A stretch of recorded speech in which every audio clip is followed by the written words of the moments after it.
আজকে আলোচনা করব রাসূল করিম সাল্লাল্লাহু আলাইহি ওয়াসাল্লামের হিজরতের ৬ষ্ঠ বছর। নবী আমার স্বপ্নে দেখলেন তিনি উমরা করছেন। তো এই কথাটা সাহাবায়ে কেরাম রাদিয়াল্লাহু তাআলা আনহুম তাদের সামনে উপস্থাপন করলেন। ও আমার সাহাবায়ে কেরাম, আমি তো স্বপ্নে দেখেছি যে আমি উমরা করছি। নবীজির মনের মধ্যেও অনেক আনন্দ, সাহাবায়ে কেরামের মধ্যেও অনেক আনন্দ। কারণ আজকে থেকে ৬ বছর আগে নিজের ঘর, নিজের বাড়ি, নিজের এলাকা, নিজের সমাজ সব কিছু ছেড়ে আমার নবী মুহাম্মদ সাল্লাল্লাহু আলাইহি সাল্লাম এবং সাহাবায়ে কেরাম মক্কা থেকে মদিনায় আসছিলেন। আসার সময় তিনাদের ভিতরে এমন একটা কষ্ট ছিল, এমন একটা দুঃখ ছিল, শুধুমাত্র আসছে ইসলামের জন্য, দ্বীনের জন্য, নবীর মুহাব্বতে নিজের ঘর বাড়ি ছেড়ে আজকে থেকে ৬ বছর আগে মক্কা থেকে মদিনায় আসছিলেন। যেই বিষয়টা আমি আপনাদেরকে অনেক আগেই বলেছি, নবী মুহাম্মদ সাল্লাল্লাহু আলাইহি ওয়াসাল্লাম যখন মক্কা থেকে মদিনায় আসেন, তিনি আসতে চাচ্ছিলেন না। ঘর থেকে বের হওয়ার পরে মক্কার দিকে তিনি বারবার তাকাচ্ছিলেন আর বলছিলেন, লাউলা আন্না কওমি আখরাজুনি মা সাকানতু গায়রাকি, লাউলা আন্না কওমি আখরাজুনি মা সাকানতু গায়রাকি। ওরে মক্কা, তোকে আমি এত ভালোবাসি, এত মহাব্বত করি, যদি এই লোকগুলো আমার উপর অত্যাচার না করত, আমার উপর জুলুম না করতো, আমি মক্কা তোকে ছেড়ে আমি কোথাও যেতাম না। আজকে ঘটনা আলোচনা করব হিজরতের ৬ষ্ঠ বছর, তার মানে হচ্ছে হিজরতের ৬ বছর আগে নবী যখন মক্কা ছেড়ে মদিনায় আসছিলেন, চোখের পানি ফেলে ফেলে আসছিলেন। সাহাবায়ে কেরাম ৬ বছর আগে নিজের ঘর, নিজের বাড়ি, নিজের মাতৃভূমি ছেড়ে আরেকটা শহরের মধ্যে অবস্থান করছিলেন। কিন্তু বিশেষ করে এই মক্কাতুল মুকাররমায় আল্লাহর ঘর উপস্থিত, আমার নবীর মন চাচ্ছিল না আল্লাহর ঘরকে ছেড়ে মদিনায় যেতে। ৬ বছর পর নবী আমার স্বপ্ন দেখলেন, তিনি আল্লাহর ঘর খানায়ে কাবা তওয়াফ করতেছেন। সাহাবায়ে কেরামের সামনে শুধুমাত্র বললেন, ও আমার সাহাবায়ে কেরাম, আমি তো স্বপ্ন দেখছি যে আমি উমরা করছি। এই কথা বলার সঙ্গে সঙ্গে সাহাবায়ে কেরামের মধ্যে এমন একটা আনন্দ জেগে উঠল। সাহাবায়ে কেরাম ১৪,৫০০ সাহাবায়ে কেরাম নগদে ইনস্ট্যান্ট উপস্থিত হয়ে গেলেন উমরা করার জন্য। বলেন সুবহানাল্লাহ। ৬ বছর পর নিজের মাতৃভূমিতে যাবে এবং আল্লাহর ঘর খানায়ে কাবা তাওয়াফ করবে, মনের মধ্যে আনন্দ।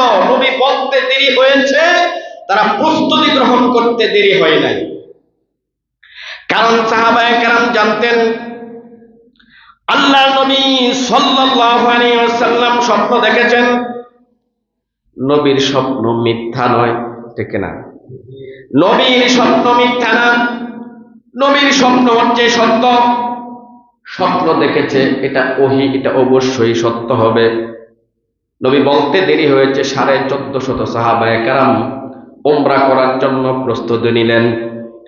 সাহাবায়ে কেরামের এই আনন্দ দেখে, এই আগ্রহ দেখে আমার আপনার নবী মুহাম্মদ সাল্লাল্লাহু আলাইহি ওয়াসাল্লাম বললেন, তোমরাও যেহেতু প্রস্তুত, যাও আমিও প্রস্তুত। ১৪৫০ সাহাবায়ে কেরাম নিয়ে আল্লাহর নবী মদিনা থেকে মক্কার দিকে রওনা হয়েছে। কি করার জন্য? আল্লাহর ঘর তাওয়াফ করবে, এটা হচ্ছে মেইন উদ্দেশ্য। ২ নাম্বার, এই যে ৬ বছর আগে নিজের ঘর, নিজের বাড়ি, নিজের জন্মভূমি, নিজের সব কিছু ছেড়ে শুধুমাত্র নবীর মুহাব্বতে তারা মদিনায় আসছিল, এটাও তাদের ভিতরে একটা আনন্দের বিষয়। অনেক দিন পরে আমরা যাচ্ছি। আল্লাহ নবী মুহাম্মদুর রাসূলুল্লাহ সাল্লাল্লাহু আলাইহি ওয়াসাল্লাম ১৪৫০ সাহাবায়ে কেরাম নিয়ে রওনা হয়েছেন খানায়ে কাবা তওয়াফ করার জন্য। মক্কার পৌঁছতে আরো ৯-১৯ মাইল রাস্তা বাকি আছে। এই সময় মক্কার মুশরিকদের মাধ্যমে নবী আমার অ্যাটাকের শিকার হলেন। নবী এই জায়গায় বসে পড়লেন। মক্কায় যেতে আর রাস্তা আছে 19 মাইল। কত মাইল? 19 মাইল। 19 মাইল দূরেই অ্যাটাকের শিকার হলেন। নবী আমার বসে পড়লেন, সাহাবায়ে কেরামের সাথে পরামর্শ করলেন। মক্কার মুশরিকগুলো মনে করছে আমরা তাদের উপর আক্রমণ করার জন্য আসছি, কিন্তু নবীকে আক্রমণ করার জন্য যাচ্ছে না, তাওয়াফ করার জন্য যাচ্ছে। খানায় কাবা জিয়ারত করবেন, উমরার উদ্দেশ্যে নবী রওনা হয়েছেন। মক্কার মুশরিকগুলো মনে করেছে আক্রমণ করার জন্য আসছে, এই জন্য মক্কা থেকে 19 মাইল দূরে নবী এক জায়গায় বসে পড়লেন, অ্যাটাকের শিকার হলেন। তিনি চিন্তা করলেন আমরা যে তাওয়াফ করার জন্য আসছি, এই খবরটা মক্কাবাসীর কাছে পৌঁছানোর দরকার যে আমরা যুদ্ধ করতে আসি নাই, আসছি আল্লাহর ঘর 6 বছর পরে তাওয়াফ করতে আসছি। এই সংবাদটা তাদের কাছে পৌঁছানোর দরকার। নবী আমার পরামর্শে বসে পড়লেন, সাহাবায়ে কেরামদেরকে নিয়ে পরামর্শ করলেন। কোনো কাজ করার আগে পরামর্শ করা এটা নবীর সুন্নত। বলেন, কোনো কাজ করার আগে পরামর্শ করা কার সুন্নত? কোনো কাজ করার আগে আমার আপনার নবী মুহাম্মদুর রাসূলুল্লাহ সাল্লাল্লাহু আলাইহি ওয়াসাল্লাম পরামর্শ করতেন। এই নবীর আদর্শটা আমরাও ধরে রাখবো। পারিবারিক কোনো সমস্যায় পড়লে পরিবারের সদস্যদেরকে নিয়ে আমরা পরামর্শ করব কিভাবে সমাধান করা যায়। সামাজিক কোনো বিষয় করতে চাইলে সমাজের গণ্যমান্য ব্যক্তিদেরকে নিয়ে পরামর্শ করব কিভাবে এই বিষয়টা সমাধান করা যায়, কাজটা সামনে কিভাবে করা যায়। রাষ্ট্রীয় কোনো বিষয় সামনে আসলে রাষ্ট্রের বিভিন্ন জায়গার লোকদেরকে, গণ্যমান্য ব্যক্তিদেরকে নিয়ে পরামর্শ বসাই রাষ্ট্রটাকে কিভাবে হেফাজত করা যায়, সামনে কিভাবে এগিয়ে নেওয়া যায় পরামর্শ করা যেহেতু আল্লাহর নবীর সুন্নত। যদি মুসলমান এখনো পর্যন্ত পরামর্শ করে, প্রত্যেকটা কাজ করে, তাহলে এই কাজের মধ্যে বরকত দিবেন কে? এই জিনিসটা মনে রাখবো, প্রত্যেকটা কাজে আমরা কি করব? পরামর্শ করে নেব, আল্লাহ বরকত দিবেন। মুহতারাম হাজিরিন, সাহাবায়ে কেরামের সাথে পরামর্শ করলেন। নবী আমার ওমরকে বললেন, ওমর মক্কায় যেতে হবে। আপনারা বলেন তো দেখি, মক্কায় পাঠানোর জন্য কাকে বলছে হযরত ওমরকে? ওমর গরম মানুষ না নরম মানুষ? জোরে বলেন। গরম মানুষ। হযরত ওমর ডাক দিয়ে বলছেন, ইয়া রাসূলুল্লাহ, আপনি আমাকে বলছেন মক্কায় যাওয়ার জন্য, এটা কি আপনার নির্দেশ নাকি পরামর্শ? যদি নির্দেশ হয়ে থাকে, আমি ওমর আমার কল্লাটা আপনার জন্য দিতে প্রস্তুত। বলেন না আল্লাহু আকবার। কথাটা মুহাজিরিন, এবার ওমর প্রশ্ন করলেন, ইয়া রাসূলুল্লাহ, যদি পরামর্শ হয় তাহলে আমি আপনাকে বলতে চাই, আমাকে আপনি মক্কায় পাঠাবেন না। কারণ ওমরের কথা শুনলে এদের অবস্থা খারাপ হয়ে যায়। আপনারা সকলেই জানেন মক্কার মুশরিকগুলো আমার আপনার নবীকে হত্যা করার জন্য 100 উট পুরস্কার ঘোষণা করেছে। হযরত ওমর তরবারি নিয়ে চলে গেছেন, মুহাম্মদকে হত্যা করবেন। কিন্তু হত্যার পরিবর্তে আল্লাহ পাক রব্বুল আলামিন হযরত ওমরের বুকের মধ্যে, সিনার মধ্যে কোরআনের এমন নূর ঢেলে দিলেন, হেদায়েতের এমন নূর ঢেলে দিলেন, আমার নবীকে হত্যা করবে তো দূরের কথা, তরবারিটা নিয়ে এসে খানায় কাবার সামনে তরবারিটা উঁচা করে বলেছিলেন, এই মক্কার কাফের মুশরিকরা, আমি আজকে থেকে মুহাম্মাদের ধর্ম গ্রহণ করেছি। যদি তোমাদের সাহস থাকে আমার সামনে আসো। যদি কেউ এমন সাহস করো নিজের বিবিকে বিধবা বানাবে, সন্তানকে বাবা হারা করবে, এমন বুকের পাটা যদি কারো থাকে আমার সামনে আসো, আমি তরবারি দ্বারা তা ফয়সালা করব। বলেন সুবহানাল্লাহ। ওপেনলি যখন ক্রাইসিস চলছে, মুসলমানদের শক্তি নেই, এই সময় হযরত ওমর ইসলাম ধর্ম গ্রহণ করে খানায় কাবার সামনে তরবারি উঁচা করে এই কথাগুলো বলছিলেন, আর অনেক কথা বলছিলেন। হযরত ওমর তো এমন একজন ব্যক্তি ছিলেন, সকল সাহাবায়ে কেরাম, এমনকি নবী মুহাম্মদুর রাসূলুল্লাহ সাল্লাল্লাহু আলাইহি সাল্লাম মক্কা থেকে মদিনায় রাতের বেলায় গোপনে হিজরত করেছিলেন। কিন্তু হযরত ওমর যখন মক্কা থেকে মদিনায় যায়, গোপনে যান নাই, খানায় কাবার সামনে দাঁড়িয়েছিলেন, তরবারি নিয়ে তার ভিতর থেকে বের হয়ে ডাক দিয়ে বলছিলেন, এই মক্কার কাফের মুশরিকরা শোনো, আমি ওমর মক্কা থেকে মদিনায় হিজরত করছি, মদিনায় যাচ্ছি, নবীর সাথে বসবাস করব। কারো বুকের পাঠা যদি থাকে, আমি ওমরকে বাধা প্রদান করো। আল্লাহু আকবার বলেন। যে একবার যদি মনে করো সন্তানকে বাবা হারা করবা, আসো আমার সামনে। স্ত্রীকে স্বামী হারা করার স্পৃহা যদি কারোর মনের মধ্যে থাকে, তাহলে আমাকে ফেরাও, আমি প্রকাশ্যে হিজরত করছি। তাহলে বলেন তো, ওমরের সাহস কম না বেশি? গরম না নরম? আল্লাহ নবীর কাছে হযরত ওমর বললেন, ইয়া রাসূলুল্লাহ, এই কাজের জন্য আমাকে পাঠাবেন না। নবী আমার এবার ডাক দিয়া বললেন, উসমান কোথায়? উসমান, তুমি যাইবা মক্কায়, সংবাদটা পৌঁছে দিয়ে আসো, আমরা আসছি খানায় কাবা তওয়াফ করার জন্য, যুদ্ধ করার জন্য আসি নাই। হযরত উসমান ডাক দিয়া বলছে, ইয়া রাসূলুল্লাহ, আপনার হুকুম পালন করার জন্য আমি প্রস্তুত। সুবহানাল্লাহ। মক্কা থেকে 19 মাইল দূর থেকে হেঁটে রওনা হয়েছেন। মক্কায় প্রবেশ করবে, খানায় কাবার সামনে মুশরিকগুলো বসে আছে, কারণ মুহাম্মদ তো 1450 সাহাবায়ে কেরাম নিয়ে আসতেছে।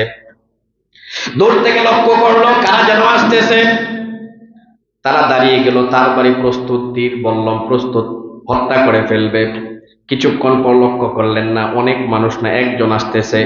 তারা একটু নরম হয়ে গেলেন, আর একটু কাছে যখন আসলো তখন দেখলো এটা আর কেউ না, এটা হচ্ছে হযরতে উসমান। সঙ্গে সঙ্গে তাদের বল্লম গুলো, তাদের তীর গুলো নিচে নামায়া দিছে, নিচে নামিয়ে দিয়েছে। কারণ তাকে জানেন, হযরত উসমান গনি, যিনি মক্কার মধ্যে সবচেয়ে ধনী ছিল। আর মুশরিকের লিডার গুলো ডাক দেয়া বলতেছে, তরবারি আর তীর বললাম কার দিকে তাক করছ? তোমার পেটের মধ্যে টিপ দিলে এখন তো উসমানের রুটি আর ডাল বের হবে। এমন বড়লোক তিনি ছিলেন, এমন টাকাওয়ালা পয়সাওয়ালা ছিলেন, মক্কার এমন কোন লোক ছিল না তার কাছ থেকে হেল্প নেয় নাই। সুবহানাল্লাহ।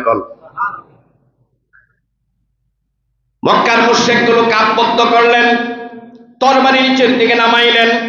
হযরত উসমান তাদের কাছে আসলেন, সকলের মুখের মধ্যে আজ আসি, হযরত উসমান আসছে। উসমান, যেহেতু তুমি আসছো, কি জন্য আসছো?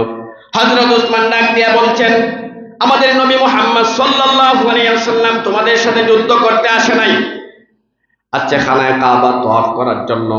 মক্কার মুশরিকগুলো বলে, উসমান শোনো, তুমি আমাদের কাছের লোক, তোমাদের কাছ থেকে আমরা অনেক হেল্প পেয়েছি।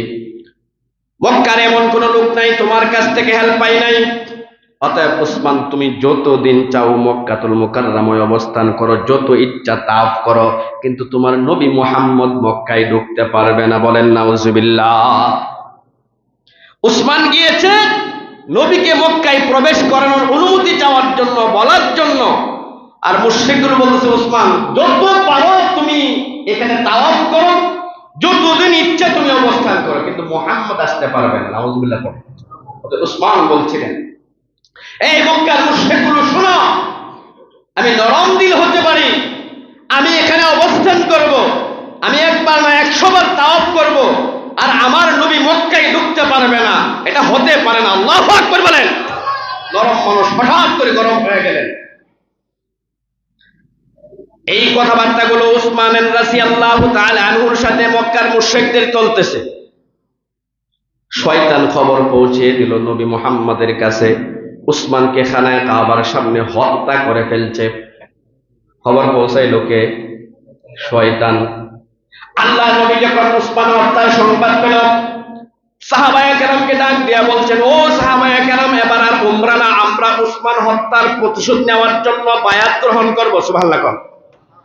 উসমানকে আল্লাহর নবী অনেক সম্মান করতেন, অনেক ভালোবাসতেন। এত ভালোবাসতেন, আল্লাহর নবীর 2 জন কন্যাকে উসমানের সাথে বিবাহ দিয়েছিলেন। এই জন্য তিনার নাম হয়েছে উসমান যুন্নুরাইন। বলেন সুবহানাল্লাহ। আল্লাহ নবী এটাও বলছিলেন, 2 মেয়েকে আমি বিবাহ দিয়েছি, একজন মৃত্যুর পরে আরেকজন, ও যদি মৃত্যুবরণ করে আরেকজন মেয়ে থাকলে তাকে আমি বিবাহ দেব। এইভাবে উসমানের কাছে আমি সবগুলো মেয়েকে বিবাহ দেব। সুবহানাল্লাহ কইবেন না?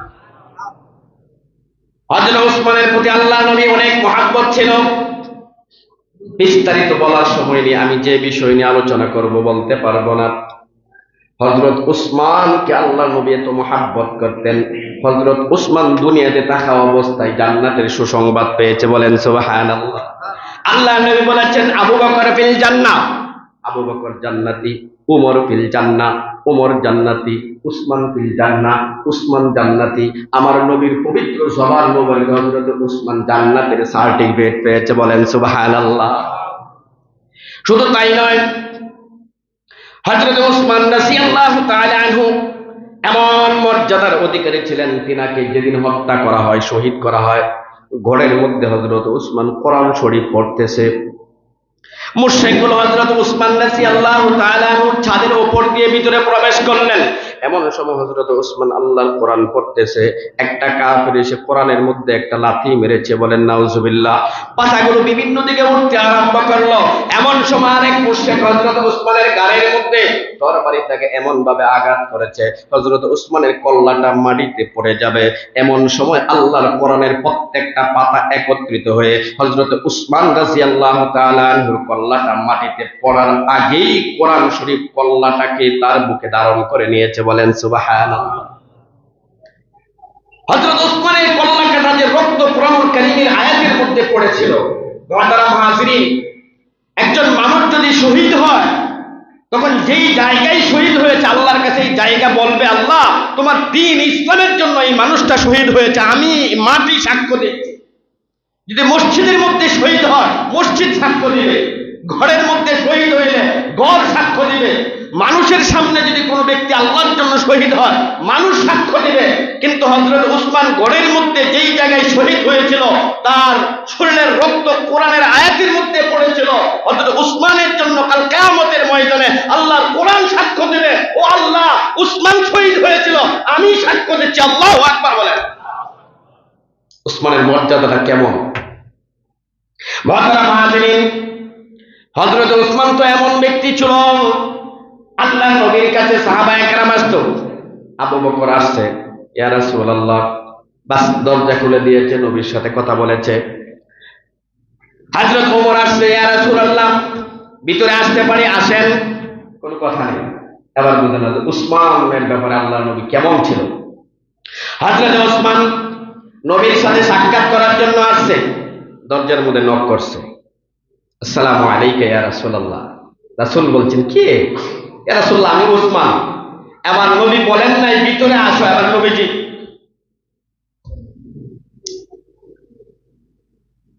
বুঝলেন কিছু?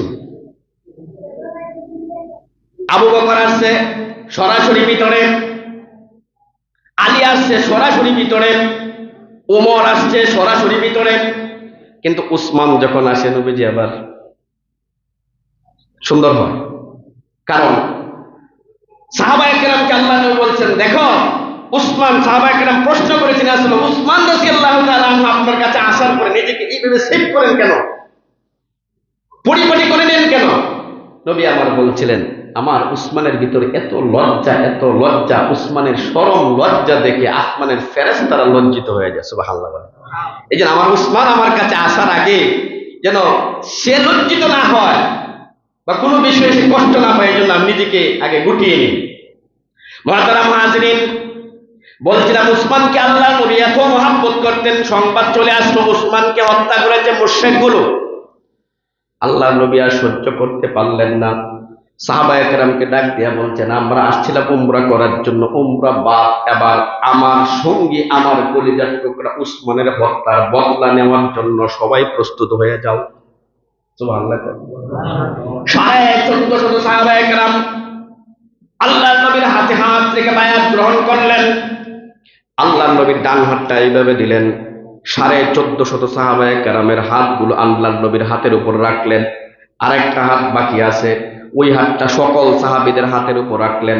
এবার নবী ডাক দিয়ে বলছেন, নিচের হাতটা আমার, মাঝখানের হাতগুলো তোমার, কিন্তু উপরের হাতটা হচ্ছে আমার উসমানের।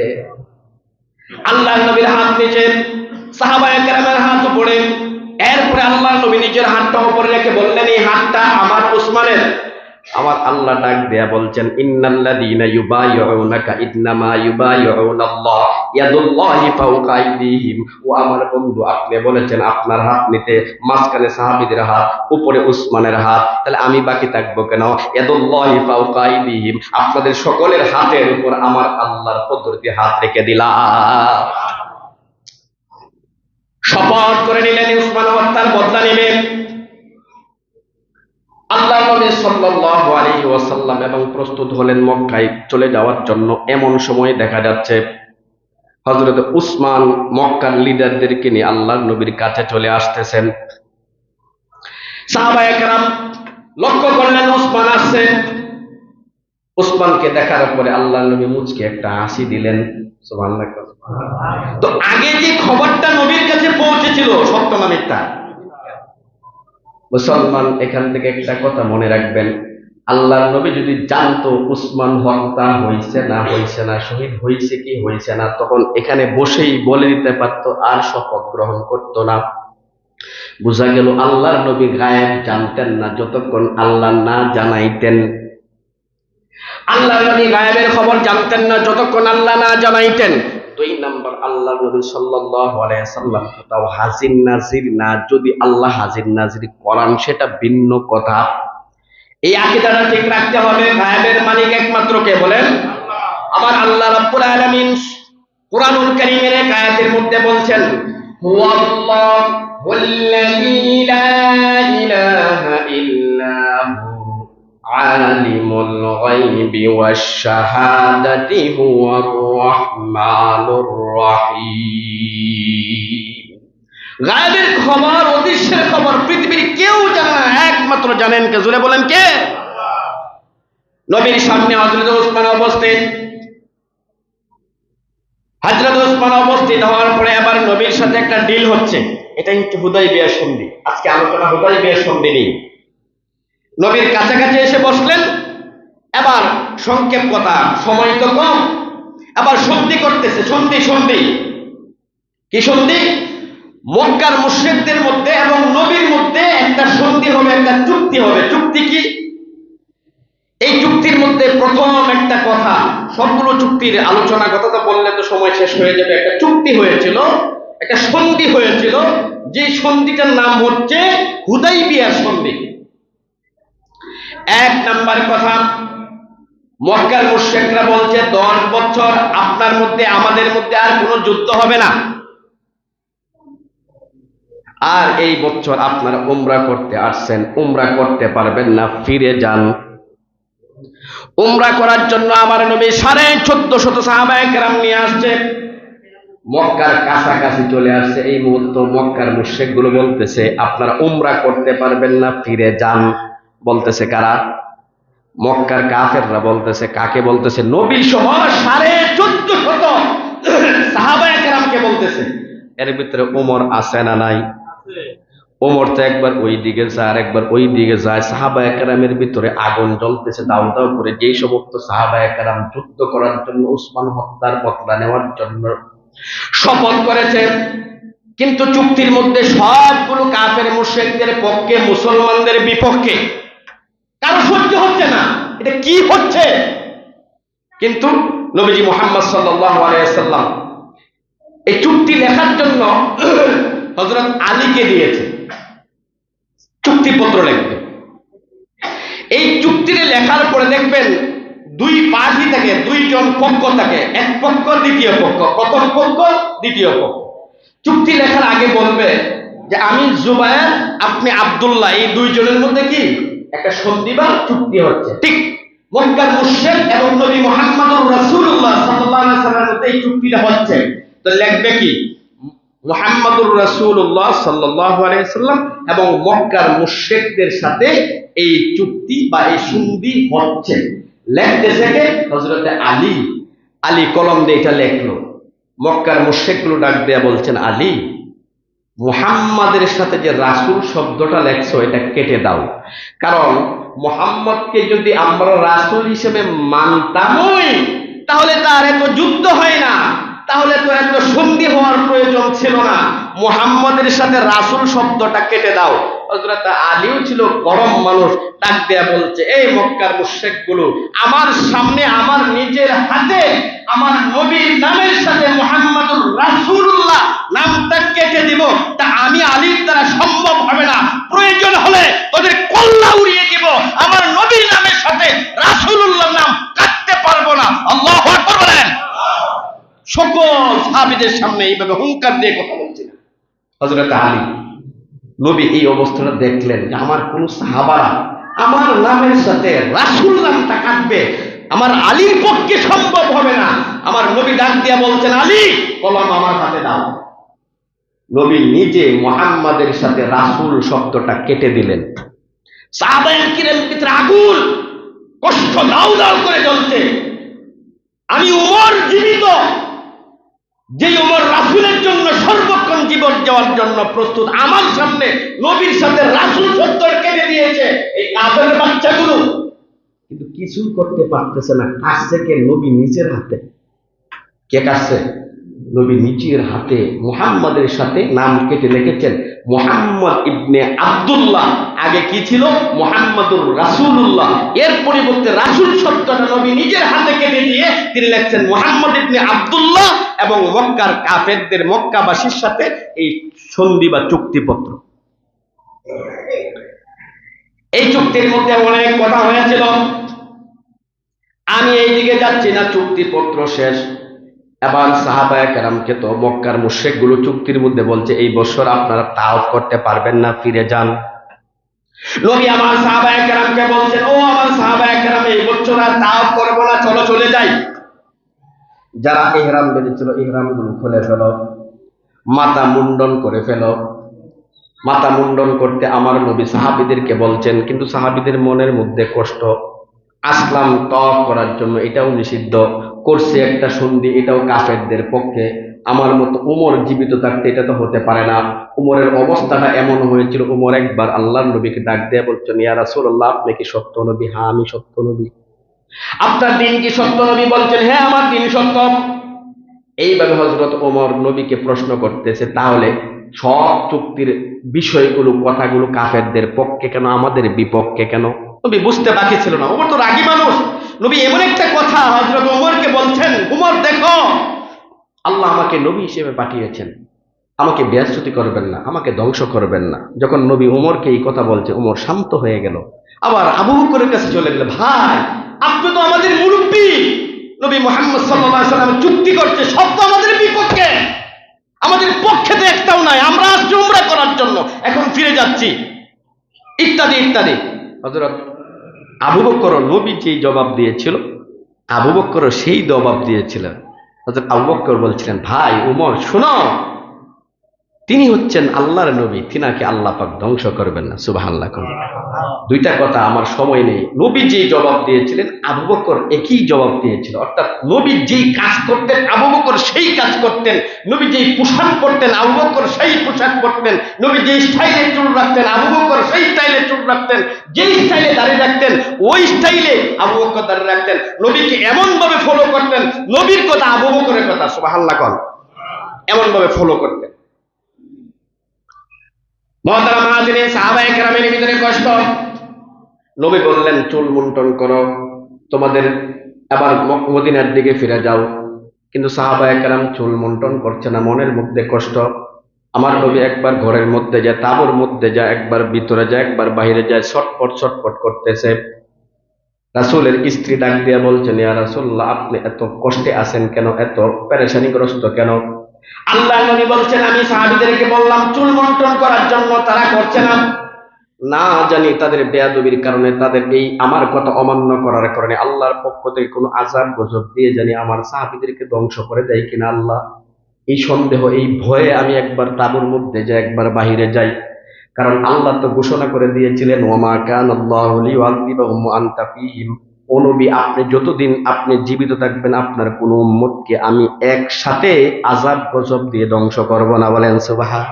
এটা আমার নবীর বরকত। আমার নবী যতদিন দুনিয়াতে ছিলেন, আল্লাহ কোরআনের আয়াত স্পষ্টভাবে নাযিল করে ঘোষণা করে দিয়েছেন, ও আমার দোস্ত, যতদিন আপনি দুনিয়াতে থাকবেন, আপনার উম্মতদেরকে আমি আল্লাহ একসাথে আযাব গজব দিয়ে ধ্বংস করব না। এটা হলো আপনার বরকত। বলেন না আল্লাহু আকবার।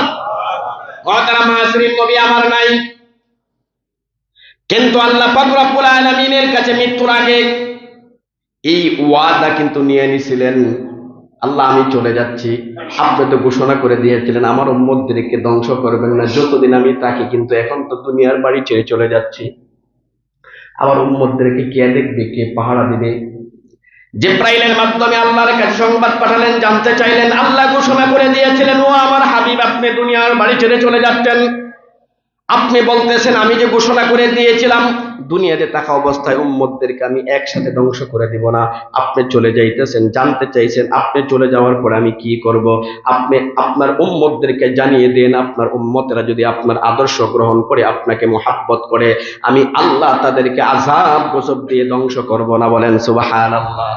মুহতারাম হাজিরিন, সাহাবায়ে কেরাম রাদিয়াল্লাহু তাআলা আনহুম চুল মুন্ডন করছেন। আল্লাহ নবীর স্ত্রী এবার নবীকে একটা পরামর্শ দিলেন, ইয়া রাসূলুল্লাহ, আপনি আগে চুল মুন্ডন করেন, অর্থাৎ মাথা কামান, চুলগুলো ফেলে দেন, তখন দেখবেন সাহাবীরা এমনিতেই ফেলে দিয়েছে। নবী আমার প্রথমে চুল মুন্ডন করলেন, সাহাবায়ে কেরাম মুন্ডন করলেন। এবার মক্কার দিক থেকে মদিনার দিকে চলে যাবেন, সবাই আরোহণের মধ্যে উঠছে, কেউ উটের মধ্যে উঠছে, কেউ ঘোড়ার মধ্যে উঠছে, কিন্তু মনের মধ্যে ব্যথা আছে না নাই? অনেক আনন্দ নিয়ে আসছিল, খানায় কাবা তওয়াফ করবে, কিন্তু চলে যাচ্ছে, সবার মনের মধ্যে কষ্ট। হঠাৎ করে আল্লাহর পক্ষ থেকে জিবরাইল ওহী নিয়ে চলে আসছে। বলেন সুবহানাল্লাহ। আল্লাহর নবী উট থেকে নেমে গেলেন, বাহন থেকে নেমে গেলেন, কারণ বাহন আল্লাহ রাব্বুল আলামিনের ওহীর ওজন সহ্য করতে পারে না। নবী নিচে নেমে গেলেন, আল্লাহর পক্ষ থেকে কুরআনুল কারীমের আয়াত নাযিল হলো, পুরা একটা সূরা নাযিল হয়ে গেল। সূরাটা হচ্ছে 26 নম্বর পারা, সূরাটার নাম হচ্ছে সূরা ফাতা। আল্লাহ আয়াত নাযিল করলেন, সূরা নাযিল করে ঘোষণা করে দিলেন, ইন্না ফাতাহনা লাকা ফাতহাম মুবিনা লিয়াগফিরা লাকাল্লাহু মা তাকদ্দামা মিন যামবিকা ওয়া মা তাআখারা ওয়া ইউতিম্মা নি'মাতাহু আলাইকা ওয়া ইয়াহদিয়াকা সিরাতাম মুস্তাকিমা। এই পুরো একটা সূরা ওই সময় নাযিল করলেন। এই সূরার শুরুতে কি আছে বলবো না, এই সূরার শেষে একটা আয়াত আল্লাহ তাআলা নাযিল করলেন, নাযিল করে ঘোষণা দিলেন, ও সাহাবায়ে কেরাম, নবীর সাথে মুহাম্মাদের সাথে রাসূল শব্দটা কেটে দিয়েছে মুশরিকরা, এই চুক্তির মধ্যে রাসূল শব্দটা নাই। তবে শুনো, শেষে একটা আয়াত আল্লাহ নাযিল করে ঘোষণা করে দিয়েছেন। কি আয়াত? আল্লাহ বলেন, মুহাম্মাদুর রাসূলুল্লাহ ওয়াল্লাযীনা মাআহু আশিদ্দাউ আলাল কুফফার রুহামাউ বাইনাহুম তারাহুম রুকআন সুজদা। আল্লাহ ঘোষণা করে দিচ্ছে, ও সাহাবায়ে কেরাম, ও কিয়ামতের আগ পর্যন্ত আমি আমার উম্মতরা, তোমরা মনে করতে পারো, তোমরা কষ্ট পেতে পারো, সামান্য একটা চুক্তির মধ্যে আমার দুস্তের নামের সাথে রাসূল নামটা মুশরিকগুলো কেটে দিয়েছে, কেটে দেখ, তাতে কোনো আপত্তি নাই। আমি এমন একটা কালামের মধ্যে, এমন একটা কোরআনের মধ্যে মুহাম্মাদের সাথে রাসূল শব্দটা যুক্ত করে দিয়েছি, যেটা কিয়ামতের আগ পর্যন্ত থাকবে। আল্লাহু আকবার বলেন।